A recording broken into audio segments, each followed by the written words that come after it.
आपल्या चॅनलवरती सगळ्यांचं मनापासून स्वागत आहे। तर आजच्या व्हिडिओमध्ये आपण बघणार आहोत की टॉयलेट बाथरूममध्ये आपण कोणत्या दोन वस्तू या ठेवल्याच पाहिजेत। बघा, टॉयलेट बाथरूमची दिशा योग्य असणं देखील खूप महत्त्वाचं आहे।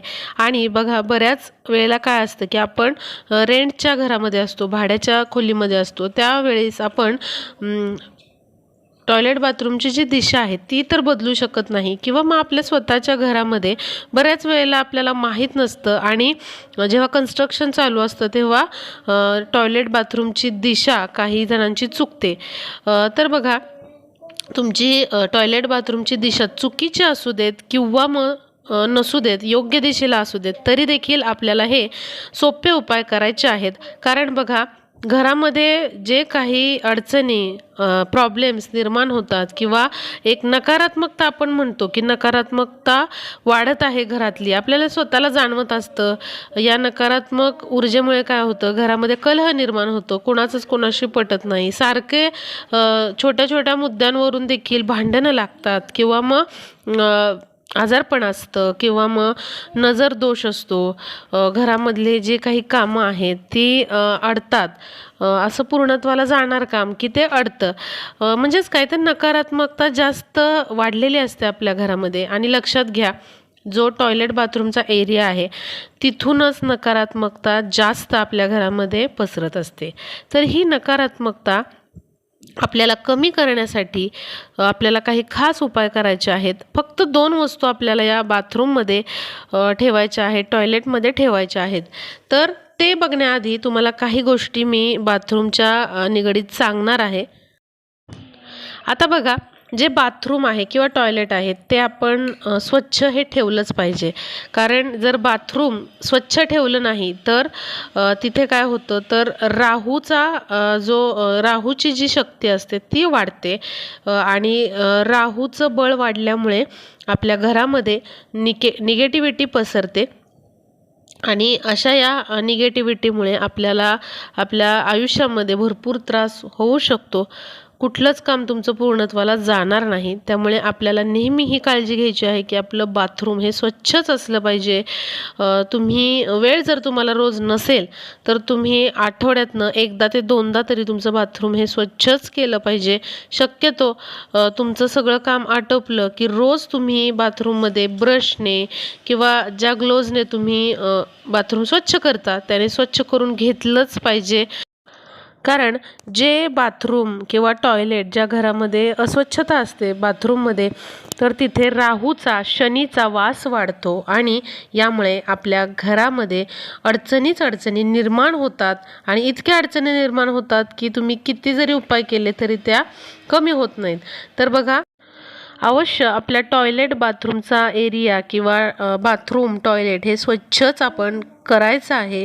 थोडासा वेळ जाईल पण तो जाऊ द्या, पण स्वच्छता मात्र तुम्हाला करायचीच आहे।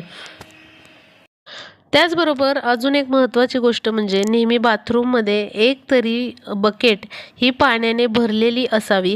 असं नाही की सगळेच जे काही टब आहेत किंवा अजून काही सगळ्या बकेट्स बादल्या आहेत त्या भरलेल्याच असाव्या, पण बाकीच्या तुम्ही स्वच्छ कोरड्या करून ठेवू शकता, पण एक तरी बकेट आपल्याला पाण्याने भरलेली असावी।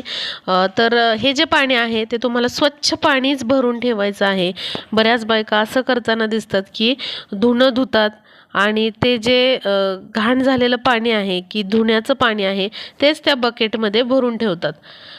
तर तसं न करता आपल्याला काय करायचं आहे, स्वच्छ पाणी त्या बकेटमध्ये भरून ठेवायचं आहे। सगळ्याच बकेट आपल्याला मोकळ्या ठेवायच्या नाही आहेत, तर एक बकेट किंवा एखादा टब तुम्ही अवश्य बाथरूममध्ये हा नेहमी भरून ठेवायचा आहे। त्यामधलं पाणी कमी झालं की पुन्हा तुम्ही त्यामध्ये पाणी जे आहे ते ओतायचं आहे। असं केल्याने देखील घरामध्ये सकारात्मकता वाढते आणि वादविवाद जे होतात तर ते होत नाहीत। आता पुढची गोष्ट म्हणजे आपल्या बाथरूममध्ये शक्यतो आपण निळ्या रंगाचा वापर जास्तीत जास्त केला पाहिजे। म्हणजे जी बकेट आहे आपली किंवा मग आहे तो शक्यतो आपण स्काय ब्ल्यू कलर तिथे वापरायचा आहे, किंवा जो निळा कलर आहे तो वापरायचा आहे।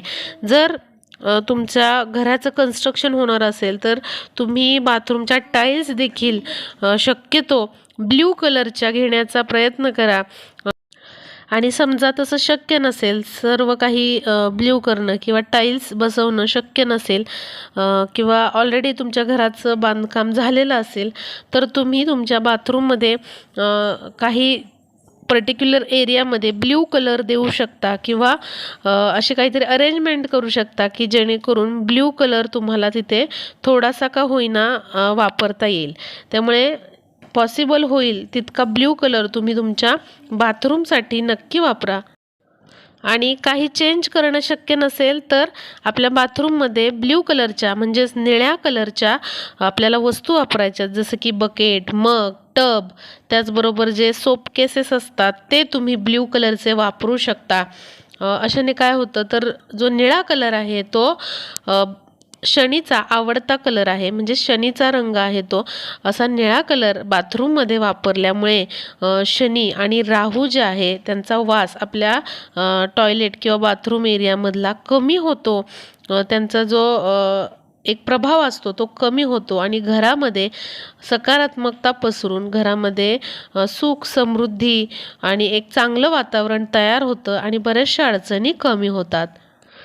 त्याचबरोबर बाथरूमची स्वच्छता करत असताना बऱ्याच बायकांना अशी सवय असते की धुणं धुतलेल्या पाण्याने, त्या खराब पाण्यानेच आपण बाथरूम घासून घेतो, अशी बऱ्याच बायकांना सवय असते. तर असं करू नका, कारण ते अस्वच्छ पाणी असतं, जे धुणं धुतलेलं पाणी असतं ते खराब पाणी असतं आणि त्या अस्वच्छ पाण्यानेच आपण बाथरूम स्वच्छ केल्यामुळे तिथे शनीचा वास, राहूचा वास हा वाढतो आणि अनेक अडचणी निर्माण होतात. त्यामुळे असं न करता आपल्याला नेहमी स्वच्छ पाण्यानेच आपलं बाथरूम चांगलं चकाचक स्वच्छ करून घ्यायचं आहे.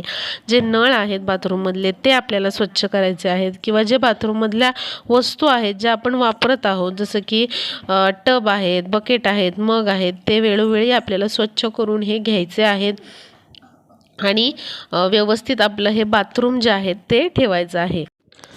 त्याचबरोबर बाथरूममधील नळ ठिपकत असेल तर त्याकडे दुर्लक्ष करू नका, किंवा घरामधले कुठलेही नळ ठिपकत असतील, थेंब थेंब पाणी पडत असेल तर दुर्लक्ष करू नका. वेळच्या वेळी त्या नळांची दुरुस्ती करून घ्या तुम्ही. कारण असं म्हटलं जातं की नळाला गळती लागली किंवा नळामधून पाणी जर आपोआप ठिपकत असेल तर त्या घराला गळती लागते किंवा मग घरामध्ये अडचणी निर्माण होतात आणि आर्थिक नुकसान होण्याची शक्यता असते. आणि त्याचबरोबर पाण्याचा देखील तिथे काय होतं तर वेस्टेज होतं. त्यामुळे असे नळ जे आहेत जे ठिपकत आहेत तर ते तुम्हाला काय करायचे आहे, वेळच्या वेळी दुरुस्त करून घ्यायचे आहेत. जर टॉयलेट, बाथरूममध्ये किंवा घरामध्ये कुठेही अशा भेगा पडलेल्या असतील भिंतींना किंवा असे टाईल्सचे तुकडे वगैरे निघालेले असतील तर काय करा, ते वेळच्या वेळी दुरुस्त करून घ्या. आणि जरी तुम्ही भाड्याच्या खोलीमध्ये राहत असाल आणि टॉयलेट, बाथरूममध्ये अशा प्रकारे कुठे पापुद्रे वगैरे निघालेले असतील तर तुम्ही थोडीशी डागडुजी तुमच्याकडून पण करा. तुम्ही स्वतः ती डागडुजी थोडीशी करून घेऊ शकता. कारण बघा, भाड्याचं जरी घर असलं तरीही तुम्ही त्या वास्तूमध्ये राहत आहात आणि ती वास्तू ही तुमची असते. त्यामुळे त्या घराची देखील काळजी घेणं ही तुमची देखील गरज आहे.